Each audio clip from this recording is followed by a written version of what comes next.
Ад першых макетаў праекта да яго рэалізацыі ў жыццё прайшло 2 гады. Аб'ект інавацыйны, унікальны і доўгачаканы. Аналагаў якому няма ў рэгіёне. Раней на гэтым месцы ўжо быў фонтан, але ён не адпавядаў патрабаванням часу.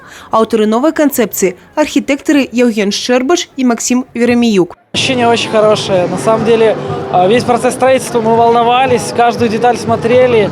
И постепенно вырисовывалось, и было все радостней. Вот, что получается. И все равно вот вчера мы пришли, посмотрели на пробный запуск и поняли, что действительно получилось. Мы очень рады.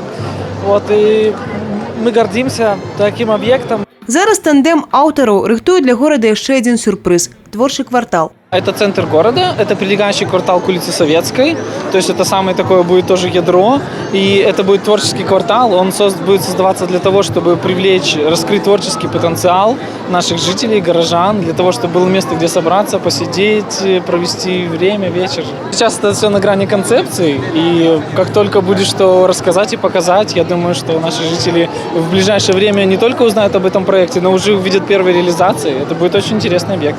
Будаўніцтвам фонтана займаліся спецыялісты таварыства з абмежаванай адказнасцю «Брэст-Кат-Праект» і «Прадом». Фінансаванне сродкі гарадскога бюджэта і 23 суб'екта гаспадарання Ленінскага района.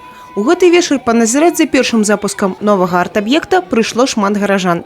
Мы, конечно, предполагали, что этот объект вызовет интерес, но даже в самых смелых ожиданиях не думали, что тысячи брестчан придут сейчас на торжественное открытие объекта. Это говорит о том, что точка приложения выбрана правильно, объект подготовки города к тысячелетию выбран правильно. Некалькі імгненняў і пачалося воднае шоу, своеасаблівы танец святла, музыкі і бруі вады.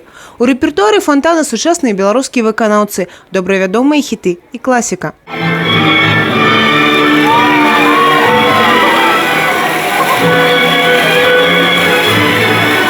Плануецца, што з цягам часу пры дапамозе мабільнага дадатка кожны зможа выбраць падсвятленне і музычнае афармленне на свой густ. Прапішацца тут таксама карта старадаўняга берасця і сад скульптур. Наведаць новы арт-аб'ект зможа кожны жадаючы, што вечар ён будзе радаваць гаражан і гасцей горада сваёй прыгажосцю. Евгения Мороз, Сергей Матвейчук, телерадиокомпания «Брест».